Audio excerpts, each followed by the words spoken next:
Hi, everyone. A very warm welcome to all of you joining us for this live virtual session on Synergy in Action, fostering collaboration with a people-centric focus. This session is in association with Marg Business Transformation, Emergenetics authorized partner in India. I am Smriti from the People Matters team, and it's truly a pleasure to have you with us today. Diversity within today's workforce, as we all know, brings with it a wealth of knowledge, experience, and innovation. However, as we can see in the current times, these trends can often lead to a range of challenges around miscommunication or even a lack of genuine connection. Many employees feel disconnected from their colleagues, which has affected collaboration and overall productivity.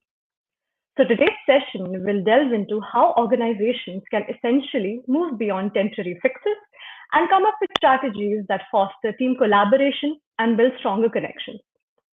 Our discussion will also highlight ways that leverage cognitive diversity to enhance team performance and foster innovation. We have an exceptional lineup of speakers with us today who bring decades of experience, unique perspectives, and an in depth understanding of emergenetics. Emergenetics is essentially a research based profiling tool designed to explore individuals' thinking and behavioral preferences and helps organizations align individual strengths with team dynamics and overall goals. Now, let me introduce you to our exceptional speakers for the day. We have Sangeet Devlin with us today, who is the Regional Director and Head of Global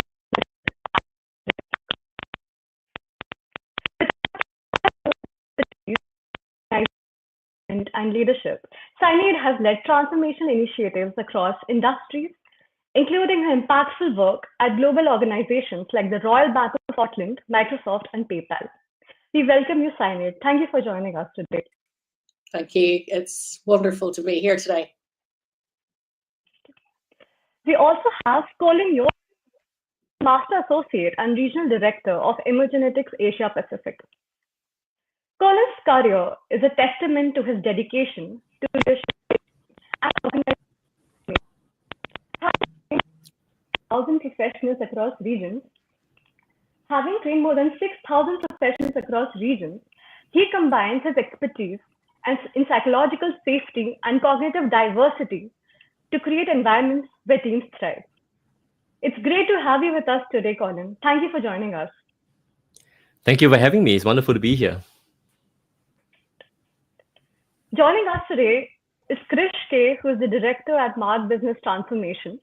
Krish brings around 3 decades of leadership experience across energy, technology, and financial services industries. His expertise spans change management, culture development, and system dynamics. It's a pleasure to have you today with us, Krish. We welcome you.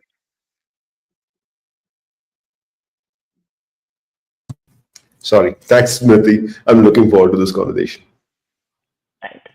Moderating our session today is Sudeshna Basu Roy, who is the CEO of Marg Business Transformation.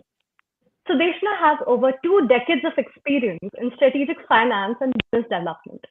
Before founding Marg in 2007, she roles at Intel and GSK. Under her leadership, Marg has become an industry leader in training as well as consulting. We are pleased to have you with us today, Sudeshna. Thank you so much. And thank you for this collaboration with People Matters. It's great for all of us. That's wonderful. Yeah. With such a great panel, I'm sure we are set for an engaging and thought-provoking discussion. Also, a quick note to our audience, please feel free to post your questions, comments, and reactions in the chat section during our conversation. We'll gladly take them up towards the end of the session. Now, without further ado, let's dive. Thank you, Smriti.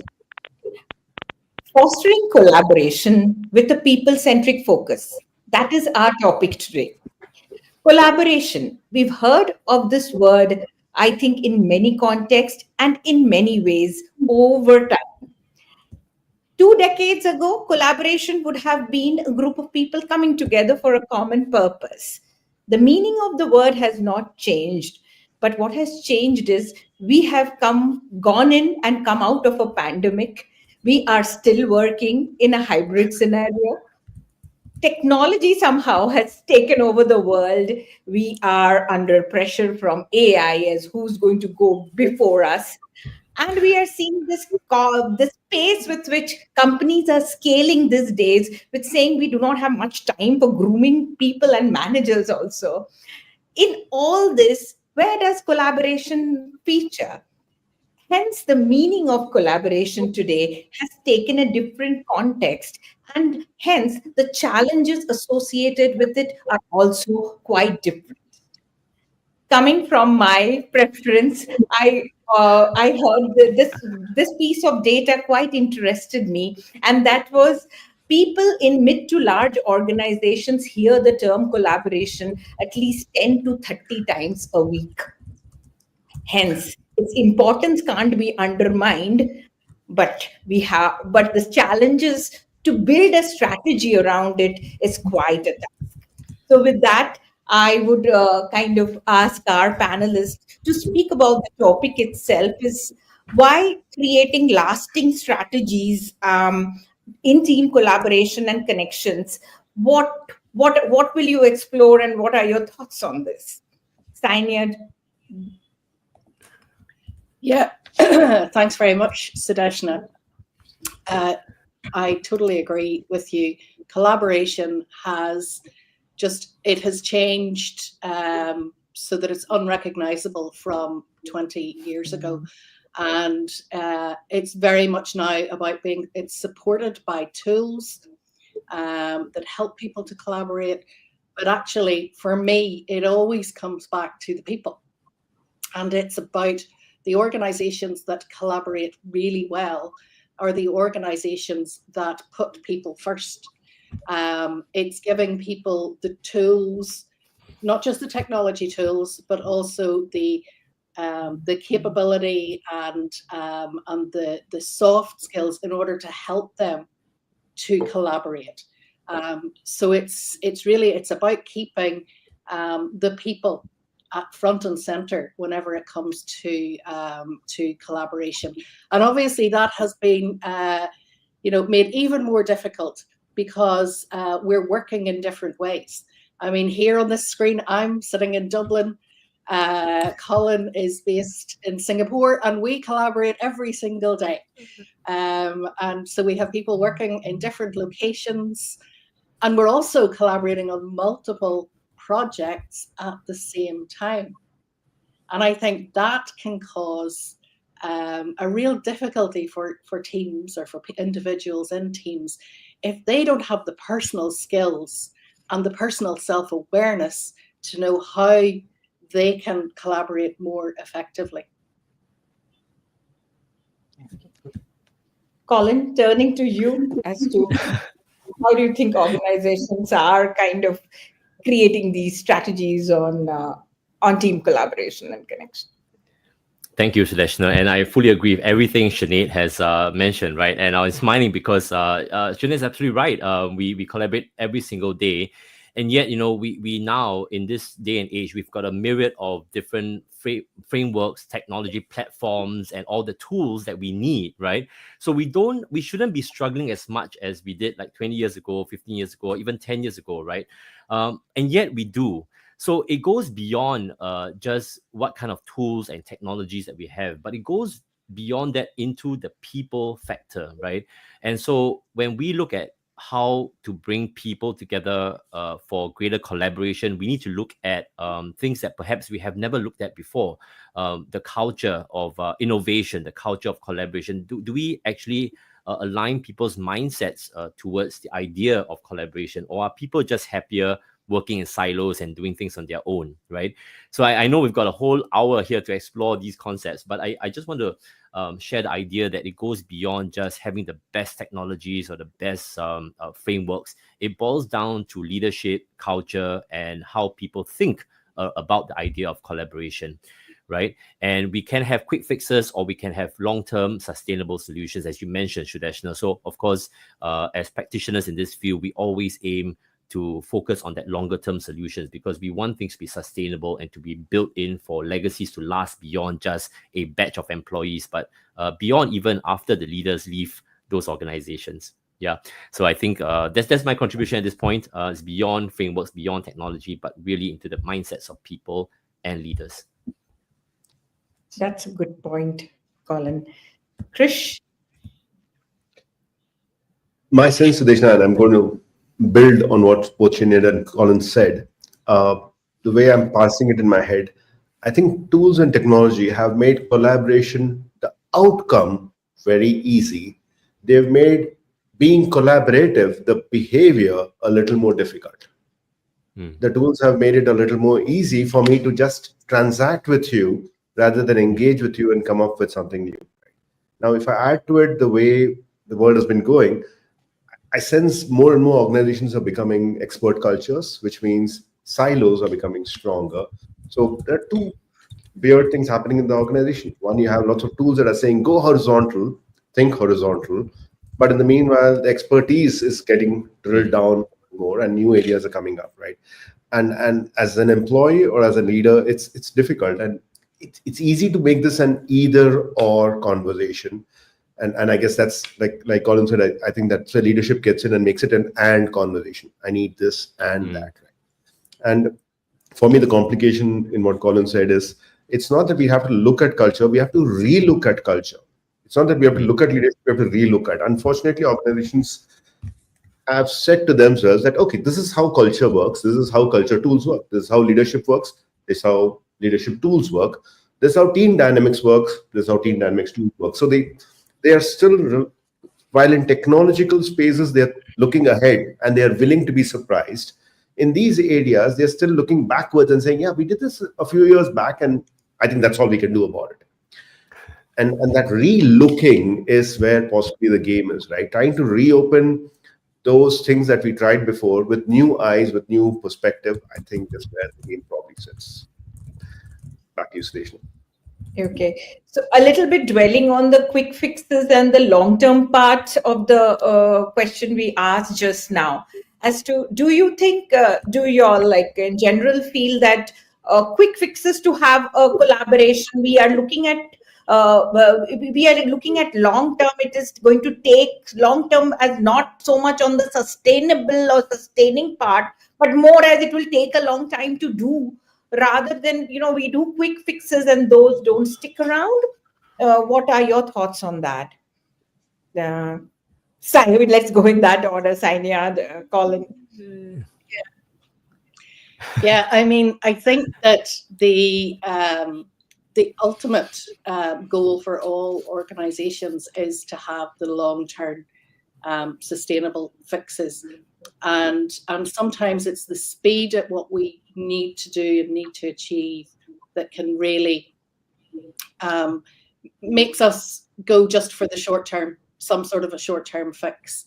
But the long-term sustainable fixes for me are around looking at culture. It's about employee empowerment as well.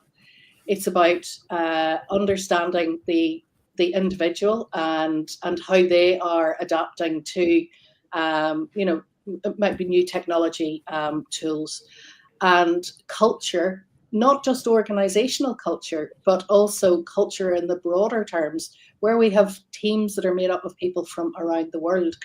It's what is the organization going to do about that? And then you bring into it multi-generational teams and looking at collaboration.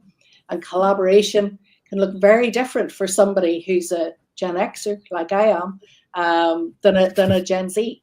Our expectations are different. Our speed of adaptation, how we adopt a technology is different.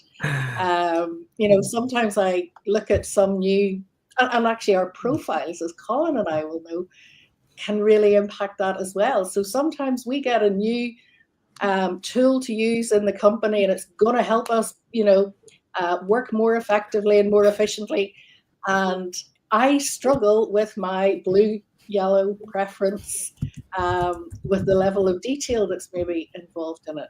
So the long-term fix is really about an organization looking at it at a systems level and saying, this is what we're doing, but we need to underpin this with looking at being employee centric, about empowerment. What is our culture? And when I was thinking about this, I was looking for companies. Thought, who does this? Who's really good at this? And an interesting thing that I discovered was that companies that are recognized for being really good at sort of having a people-centric focus on collaboration all take a very different approach. Like for Google, it's all about innovation and and flexibility. Another company that's very good at it is Netflix. They really focus on freedom and responsibility. So for them, it's about the decision-making authority that they will push down to everyone in the organization. And probably one of the biggest advocates for this would be Atlassian, the software company, and for them, it's all about the outputs of collaboration rather than the process. So when I think about all of those, those long-term fixes, how do we move to the long-term fixes? It's about organizations really starting to think well into the future and thinking about how they can be incredibly clear in setting out what is it that they're looking for their teams or their individuals to achieve, and then supporting them with development and awareness to help them achieve that.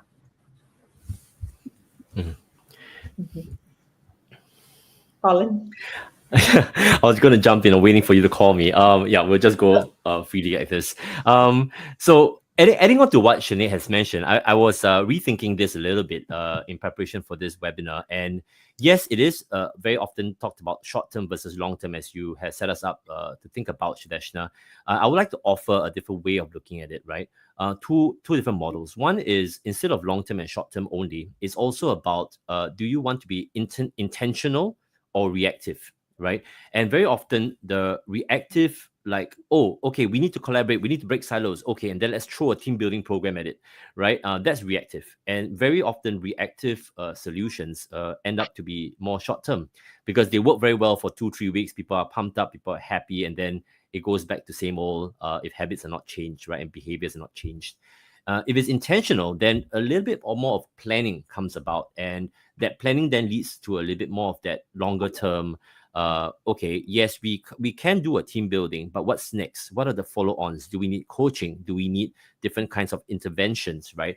To make sure that whatever we are throwing money into, whatever we're investing, there's a follow-up, and there is actually an objective, an outcome that we desire over a period of 6 months, 9 months, 12 months, so that there is that time for habits to be built, for culture to be changed, for new practices to be installed, right? And that's the kind of thinking we hope to influence our clients as their trusted advisors, to really get HR leaders and business leaders to think about what do they want strategically to change up.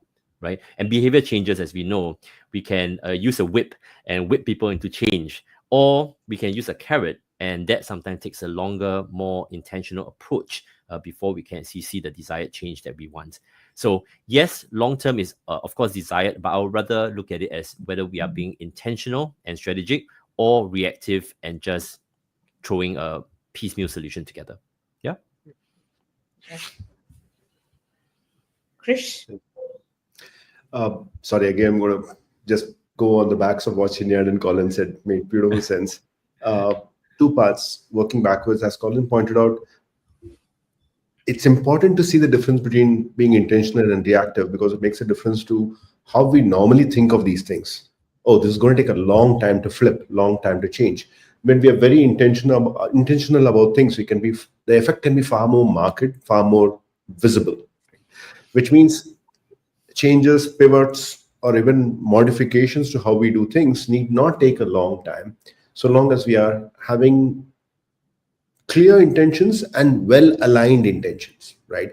So it's not just me, one leader who's coming from outside saying we need to do something different, but I'm bringing my peers along. If I can get that group to do this, then we're probably in a good shape, right? And that brings me to what Colin said. To take people somewhere, we need to have a clear goal in mind. So in my head, perhaps this is a time for us to start divorcing culture from its practice. If you think of the organizations that Senior talked about, right, they all have very clearly visible cultures, but it's not a specific how. This is the only way we do that. We can do that in very many ways. There are still rules governing how much we can move away from that target, but there is some flexibility involved. In my head, strongly worded cultures, but diversely practiced. I'm very clear on what it should be, but I'm going to give us all the space to see how we would do it. And since it's strongly worded, we know how the rules of the game work, right?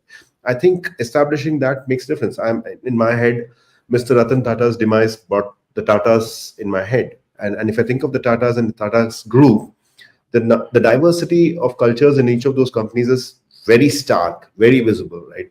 Tata Steel is different from a telco, is different from a Tata Telecommunications. Each of them practice it very different, but they are inherently Tata companies, right? So I do think that red thread is a good place to keep coming back to and saying, okay, we might do things in a different way, but we are still a part of the same storyline, right? Much like in any family, right? But that means respecting the differences, respecting the various stories we bring to the play, which of course in a multi-generational environment can throw up its own hiccups. Right? So that's what I'm thinking. Kind of that also stuck in my mind, which Saini had said earlier as well, that this whole collaboration story, that we are trying our best to increase or enhance the collaboration among teams, among groups, and the organization itself. But this multi-generational workforce, which we are working with now, is creating its own challenges. So, Saini, you would like to kind of throw more light on the unique challenges it is throwing? Yeah, I mean, it's so many challenges. By 2025, 75% of the workforce will be millennials.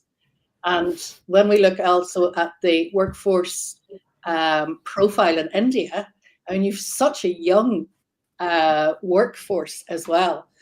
And so you're going to have millennials and later generations as well, having that awful task of managing us Gen Xers and even maybe baby boomers. And so, you know, how do organizations prepare those leaders? And like what challenges, excuse me, you know, do we face? And it comes back to every generation has its own set of values and its work priorities and the ways of working in which we were raised.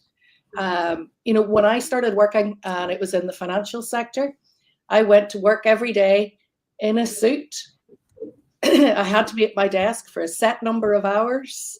I had to, you know, report everything, had to go through my manager. It was such a different way of working, and there were so many layers of authority, and it was very linear. And today we have matrix management. As I say, we have people managing each other in different projects and all bringing to the table different communication styles, different approaches to change.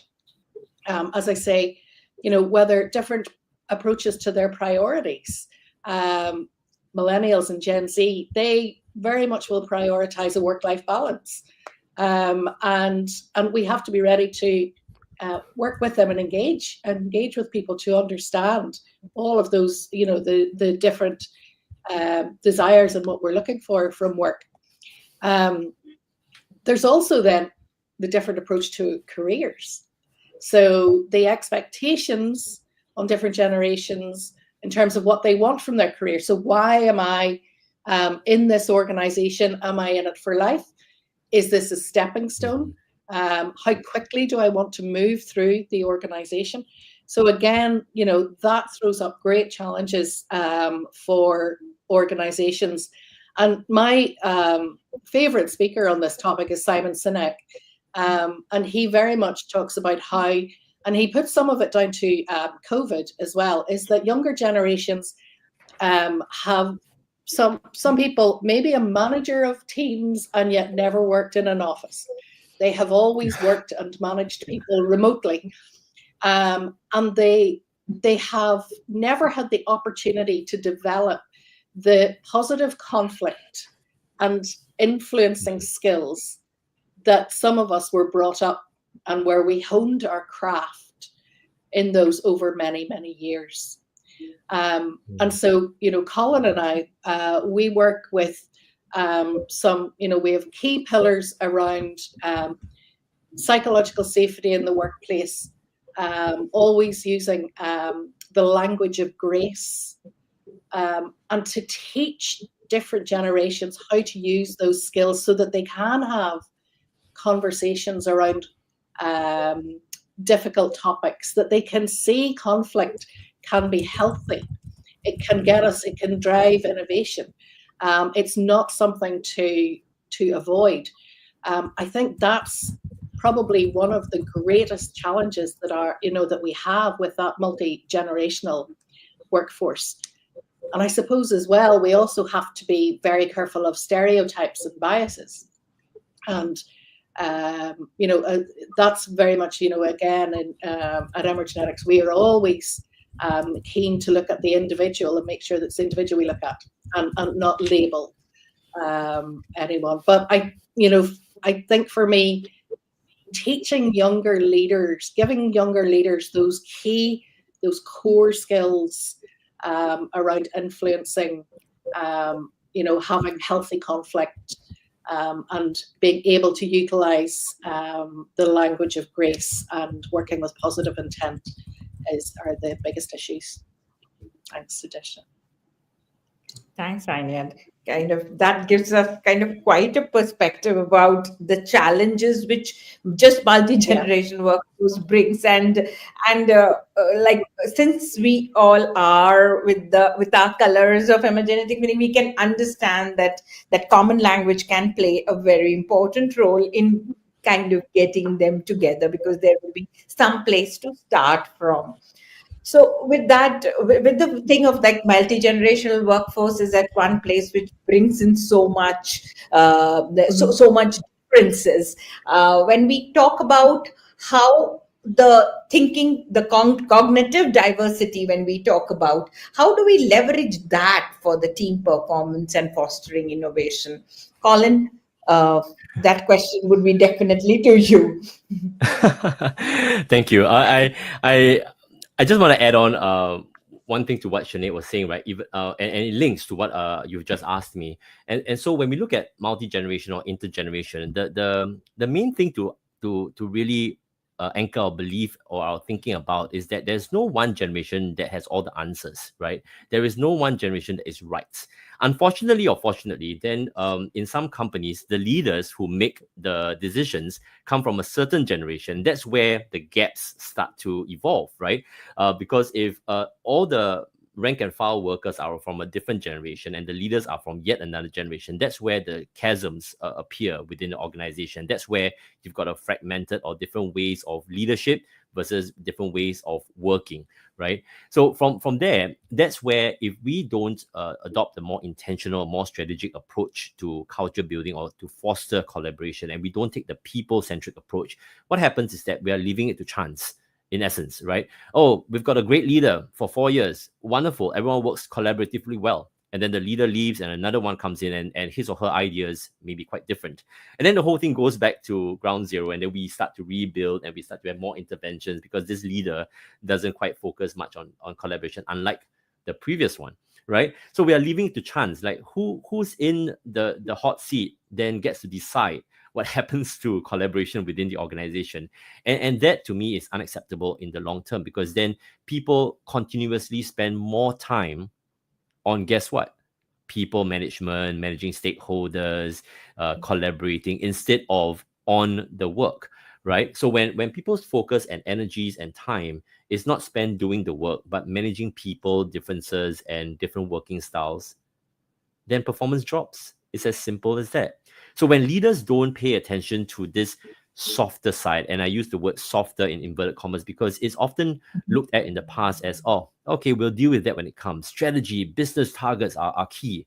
Yes, and culture and how people work is also key for those strategies and KPIs and targets and revenue numbers to be met, right? So they now have to go in hand, and it's a different space right now that because we know this, and because we've got a fragmented remote workforce, we need to tie in together the idea of, yes, we've got the hard business strategy and the hard business targets, but we also have to build a collaborative workforce, a culture to support and to drive the targets that we have, right? So with that in mind, then the question is, what can we do, right? And so when we look at then intergenerational and just one of the many issues that we face in our workforce, right? We want to start off with the basis of my way is not your way, right? So I, from a Gen X perspective, cannot expect that every other generation will work or should work like me, right? And I may be aligned with Sinead, but we cannot get our younger colleagues to then partake of the same work ethics or whatever. And then if we go about saying, no, we are right, you're wrong, you should work like us, and then that's where the fragmentation and the the morale drops and stuff like that, right? So once we realize that my way is not your way and there's no perfect way, then we need to take a collaborative approach to the idea of cognitive diversity, isn't it? Because the ultimate aim for leaders or not, for the company, will be team performance, because team performance then impacts your company performance. So if the greater outcome is performance, revenue numbers, and all that, every leader must and should look at the power of bringing together different people, different in terms of generational, different in terms of backgrounds, and different, of course, with Emergenetics in terms of the way we behave and we think, which manifests itself in terms of working styles. So how do we get a whole bunch of people who are different in so many ways to work together?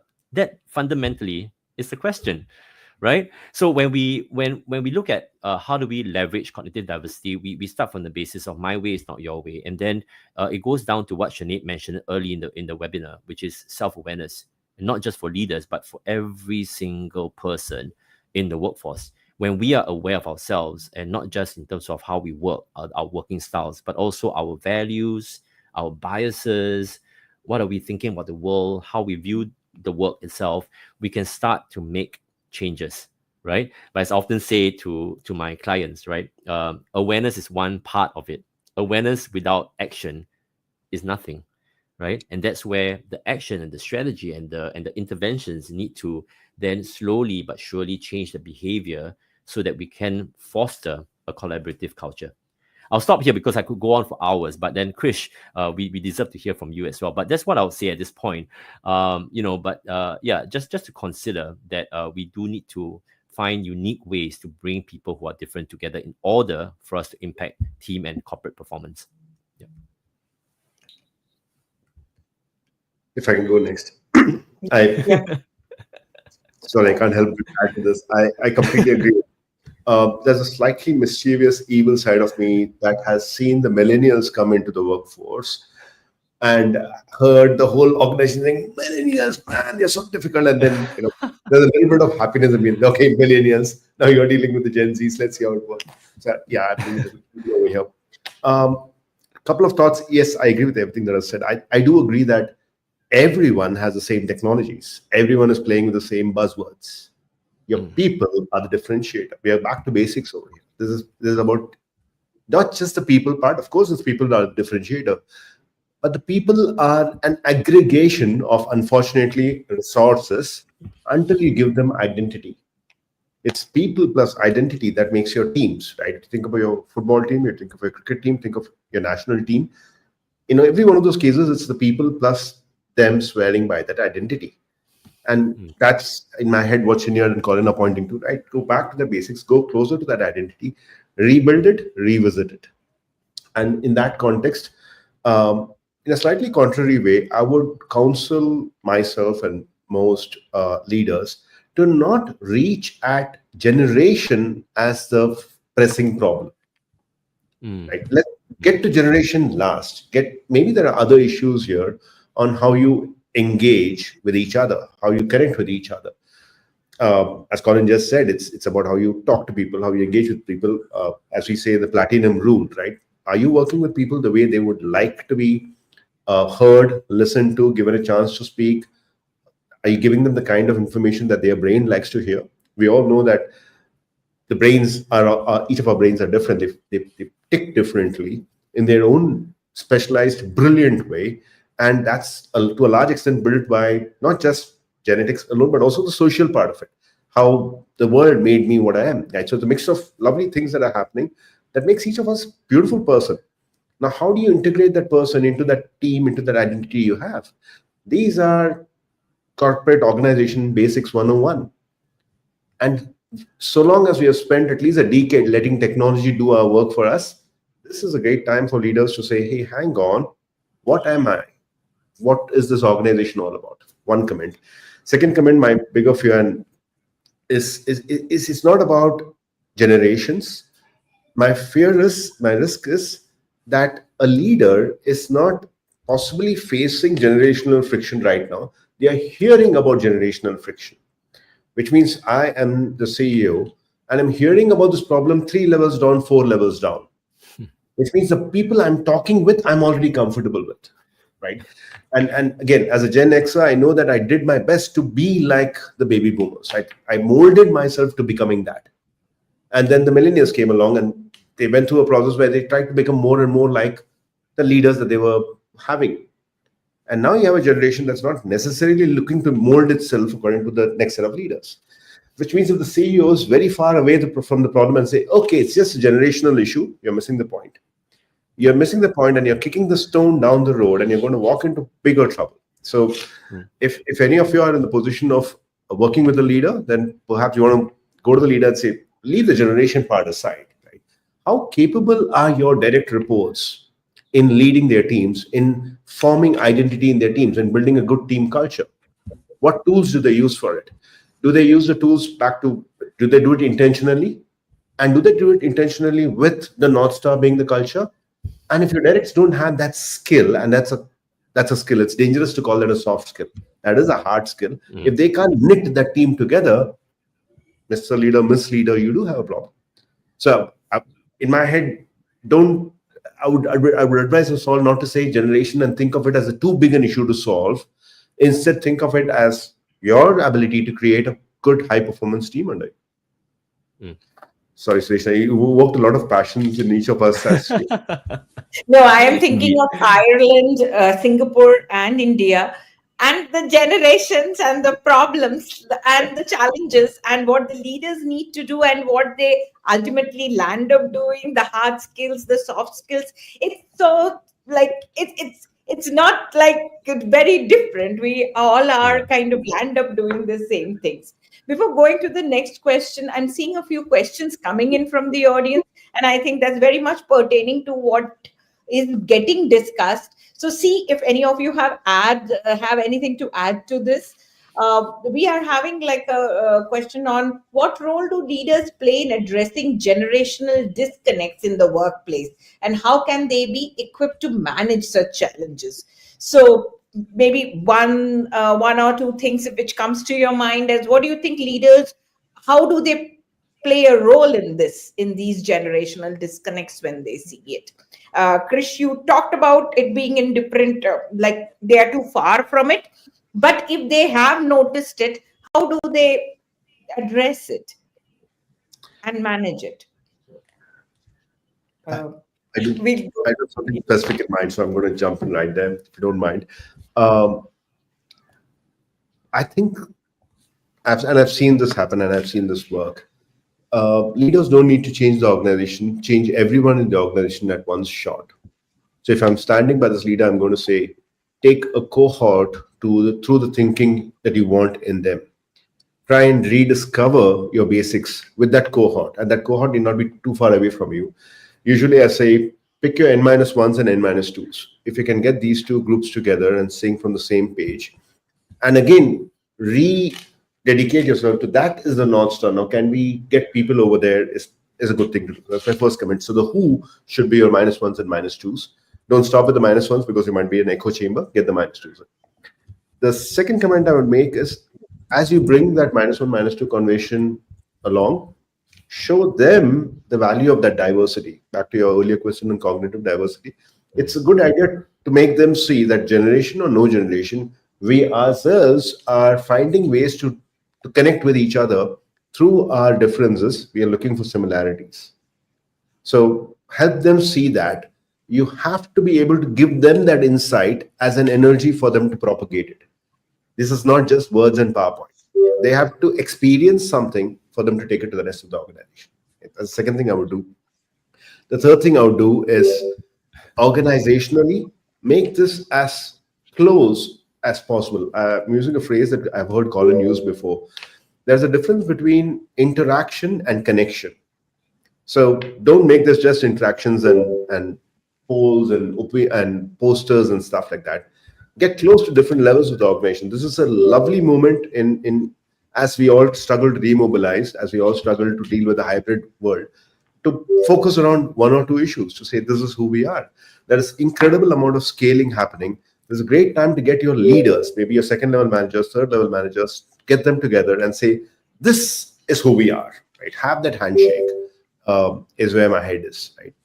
And of course, you have to coach your leader through it, help them understand that diverging is okay so long as we eventually converge. Let me pause there. Colin, Sanyad. Yeah, let me add on. Agree with everything Krish has said, and I would add on to say that fundamentally, if the question is about what role can leaders play, then I think the fundamental leader is the role that leaders play is to first invest in yourself, right? Invest in yourself, meaning that first take a pause and understand whether your current skill sets, your current mindsets, and your current knowledge is relevant for today's workforce, right? Start there, because that's just a kind of like a add on to the concept of self-awareness, right? Self-awareness can be very broad, but specifically to this question, I think leaders need to take a stock check and say, hey, you know what am I believing the issue is when it comes to generational disconnects? Is it a me issue, or is it a systemic issue, or is it a team issue? Are there people issues at play, or does it begin with me, right? And I think it helps a lot if they start to realize, leaders start to realize that they are part of the problem, because then they can become part of the solution, isn't it? Right? So from there, I would invite leaders to first challenge themselves in terms of what norms do they have in their heads, and are these norms already agreed with their multi-generational workforce? Sometimes I go to work thinking, yeah, it has always been this way, it should be this way, and therefore it is that way, right? My perceptions have become reality, but that's just, I've agreed with only myself. I've not discussed this with anybody, and no one has agreed with me. But yet I go to work leading in a way that I think is right? So if I don't challenge myself as a leader every day, I can't possibly be equipped to address generational disconnects, right? So if I were to equip myself to be in a leadership role to manage these things, I first need to learn and relearn and sometimes unlearn what I've already learned, so that I can be more powerful in the current context, right? And so there's a lot of reframing going on, a lot of pausing, a lot of responding rather than reacting. So if you're a leader and say, oh no, let me tell you the solution, this is how I would do it, then you need to check yourself, right? And I speak candidly, because I know as a Gen X leader, I have had to do that myself over and over and over again. That's the only way I grow and I learn, and I can be better equipped to deal with more and more increasingly multi-generational, intergenerational disconnects, as the question has put it. It's a great question, by the way. Yeah. Yeah, it really is a great question. Yeah, I would add to that. But totally agree with what Colin's saying, that leaders looking into themselves first of all, and bring a focus back to, we talk about soft skills, but at Emergenetics we call them essential skills, because that's what they are, and focusing on developing those essential skills within yourself, whether it is around communication, managing conflict, the understanding others, building trust. There's so many soft skills or essential skills that leaders need to have, and then also building those within their team. and for me, building trust, and communication, and the language that we use.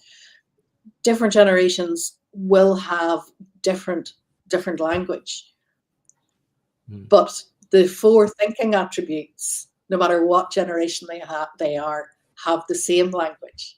So using a tool where you can use a common language, leaders can really use that to help.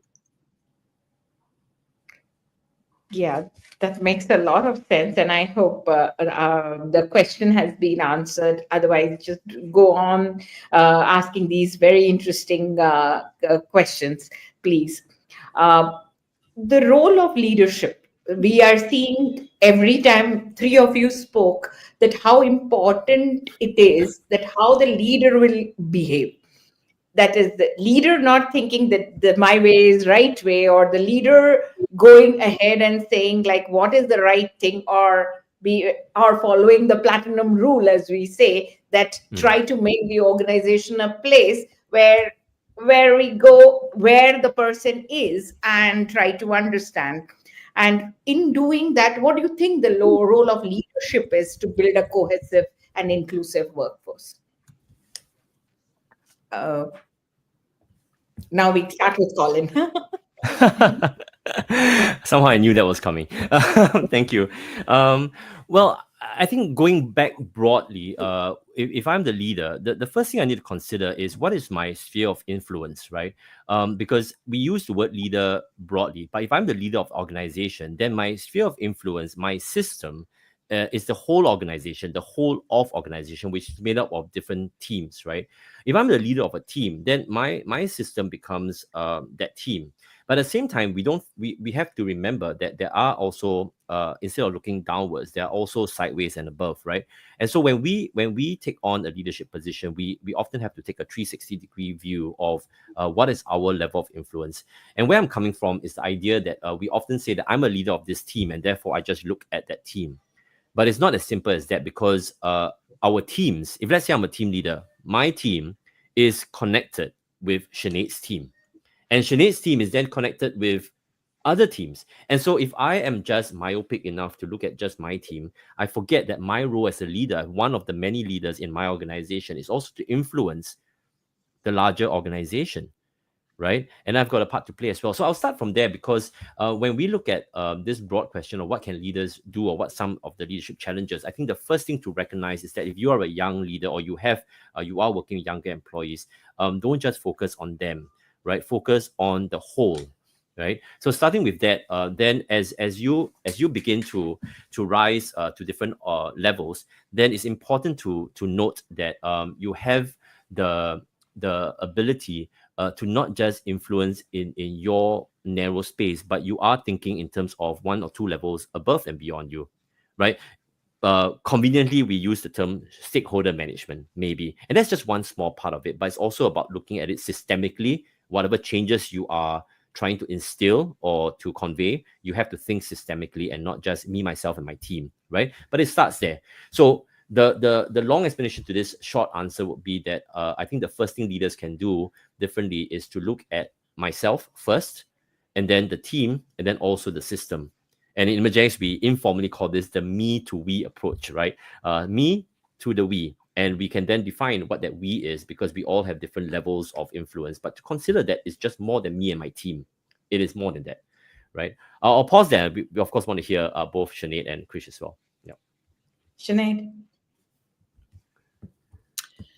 Yeah, I mean, I think you've got to start at the top. So start with the leaders that have the greatest influence. Ensure that they are champions of what you're doing. Ensure that they have, the language and the essential skills and the support and the desire. And then start to look at your future leaders. Start to develop skills for the future. Start thinking 1 or 2 roles ahead for individuals.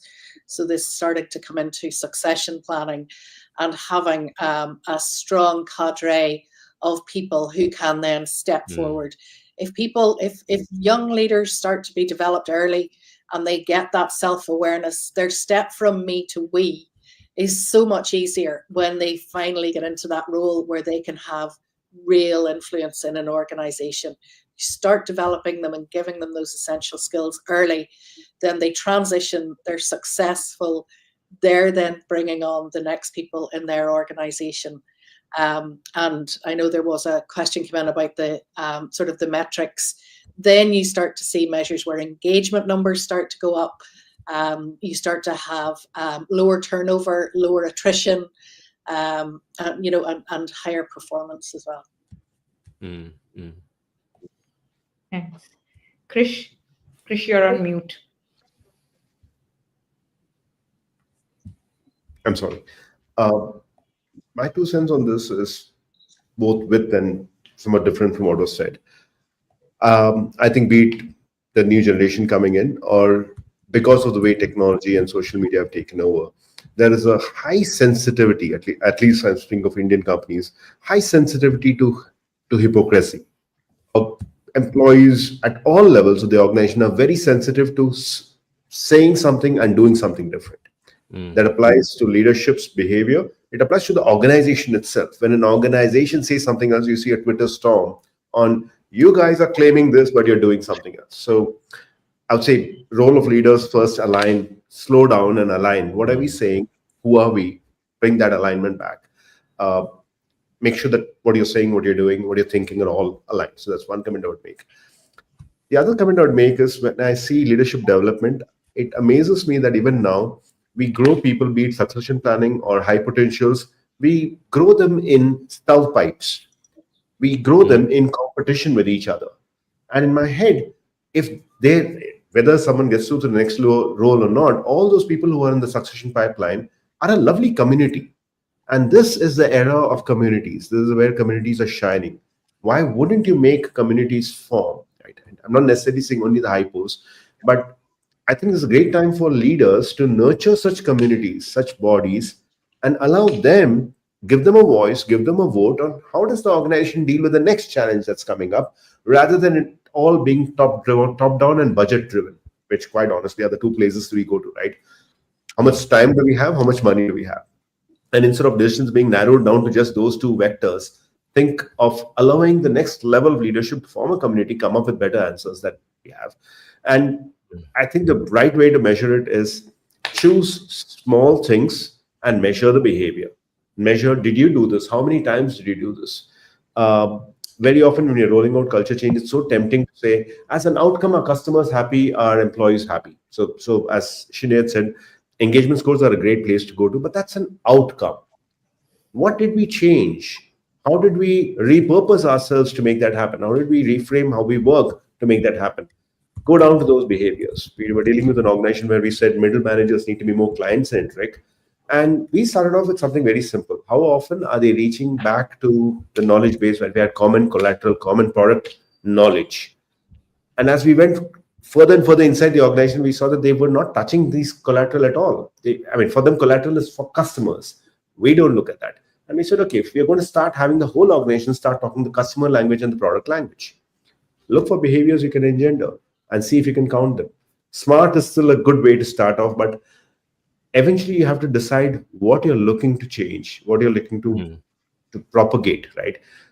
Eventually, having a good tool that can create the common language that Sinead talked about, having the common language of grace, common language of thought, use that tool and see if the behavior is moving.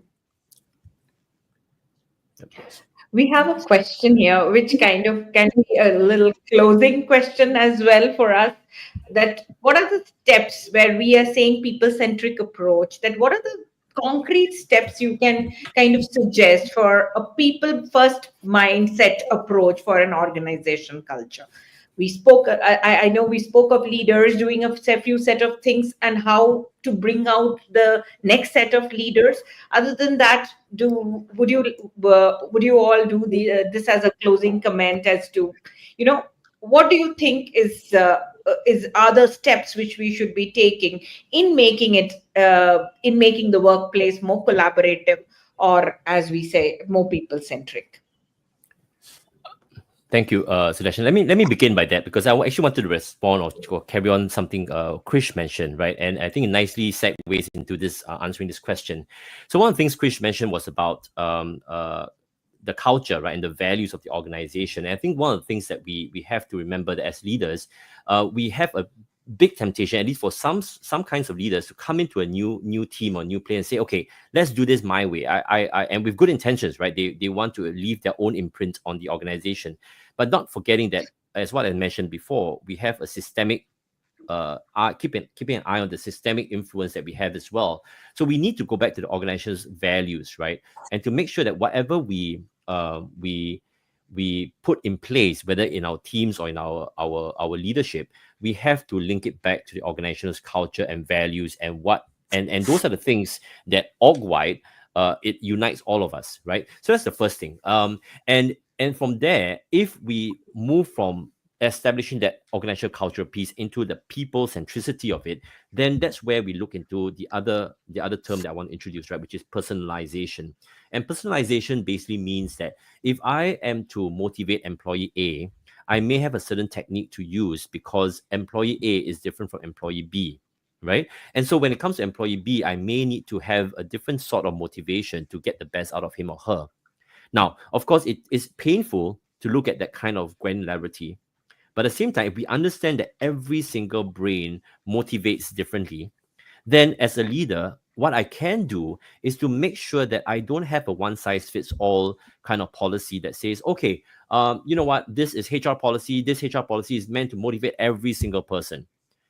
Well, it might be, but research shows that that's probably not going to succeed, right? We do need a wide enough, a diverse enough set of policies that then hits home on many different levels, whether you're looking at generations or just different kinds of brains or different kinds of motivations, right? So personalization is important. And one of the ways we can go about personalization is to make sure that any policy, any processes that we put into place in the organization keeps in mind that people are different, and therefore we should have a wide enough way of capturing the interests of a wide range of people, whether it's intergenerational or just different brains at stake. Okay.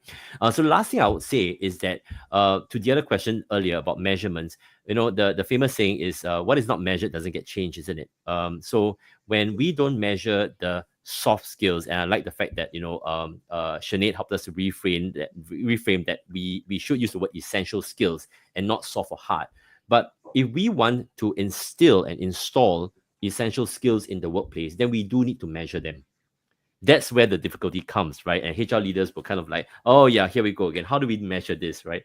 And so it is difficult. Let's not kid ourselves, because it's not as black and white as KPIs and stuff like that. But we can start to, for example, when we hire, start to look for competencies that are not just skill sets. Start to look for behaviors that you want to have in your workplace and hire for those behaviors. And sometimes with hiring, we then say, okay, let's look for culture fit first instead of job fit. Do we just hire the most brilliant minds, but when they come in, they destroy everybody else because they're just toxic? Or do we hire an average mind, but can really add to the team that is already existing? And then we slowly train and impart skills to that person. So I think it's really about what are we looking for from hiring all the way to the day that they work till, right, the last day of their organizational life. How do we measure them? What are our leadership competencies? Are we considering some of these essential skills in the competencies that we measure people against? Yeah, that would be what I have to say to this question. Thanks.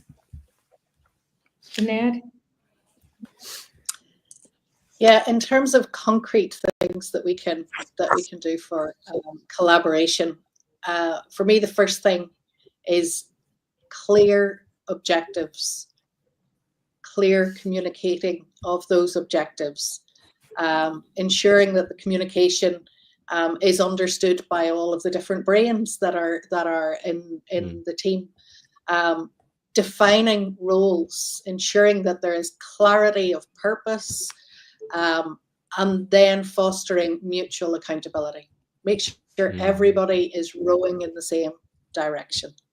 That will create alignment. That will make processes so much easier. And another thing would be to foster innovation. Allow people to take a chance. You know, as I was saying, the software company that, foster innovation, give people, empower people to make decisions, and pool their knowledge and share their knowledge with others, and that all of a sudden, the issues around whether it's multi-generational young leaders, they become less of an issue, and help companies sort of stay competitive in today's market. Makes sense. If I can sneak in one thing from my end, Sudeshna. Yeah. In my head, I'm riffing off what Chinya said just now. I think the definition is very important, and we know when we talk emergenetics language that those different brains are critical. So define what's people first. Organizationally, people first is different for, say, a manufacturing company. And within a manufacturing company, inventory team, PPC team thinks very differently from sales team. Within a technology company, DevOps thinks very different from even the SEC team or even the enterprise architects. So different functions, different processes, different locations are all going to have their definition of what is people first. But stop thinking functionally. Also think of the human being, the leaders and their brains, and what their brains process people first as being. So get those common definitions out.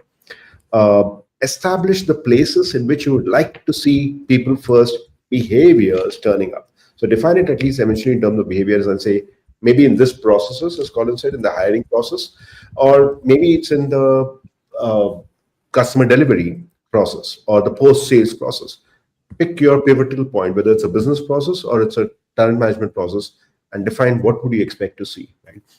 In my head, perhaps have a simple formula: experiment, try messing around with things, right? And then express. Tell the organization, this is what we figured out, this is what it looks like, this is what we'd like to start doing, and then set an expectation. Make it a standard. Say that from here on, this is how we would like to do it. But go through that process, right? And in this storyline, be as inclusive as you can. Try and get as many definitions upfront. Diverge as much as you can in the early stages of exploring people first, so that when you finish and you say, these three things are what we in this organization believes people first, you've explored all avenues, and they know you've explored avenues, and they have all felt seen and heard, right? And eventually that's what our brains want, to be seen and heard in our own unique ways. Back to you, Sudeshna. Hope that helped. No, thank you. And viewers, the passion you're seeing in this room, I think our common thread is emergenetics, and we get our passion from there. And what I heard today was all about organizations and leaders being first self-aware, and then the necessity of being more intentional in what they carry out, and need to take people first by going where they are. And it's gone are the days where leader knows everything. They need to take a pause, take on everybody, and walk the talk, as we say. And everything requires it. And also gone are the days where we can be fuzzy and get away with it. Metrics, we need to measure the things we are moving ahead with, things we are seeking to change. So all this put together, and knowing ourselves, knowing the way we think, the way we behave, the way we come across as, can make us also a better human being. And the team also together can leverage each other's strength and go to realize the business objectives together. So with that, Smriti, back to you. Okay, so that was a brilliant, super engaging session we had here. I'm sure we're all walking away with some amazing ideas, around building stronger connections in our workplaces. So as we wrap up today's session, we'd like to take a moment to thank expert panelists, Sanyat, Colin, Krish, and Sudeshna, for sharing their expertise and such fascinating perspectives. I believe we now have a truly enriched understanding of building collaboration, leveraging diversity, and of course, addressing generational disconnects at our workplaces. A huge thanks to Marg Business Transformation, Emergenetics authorized partner in India, for making this wonderful discussion possible. And of course, to our audience, thank you for your time, engagement, and thought provoking questions. Stay tuned with us for more such interesting conversations around building a people first collaborative organization. It was wonderful hosting all of you today. Thank you and have a great day ahead. Thank you. Thank you. Thank you, everyone. Thank you.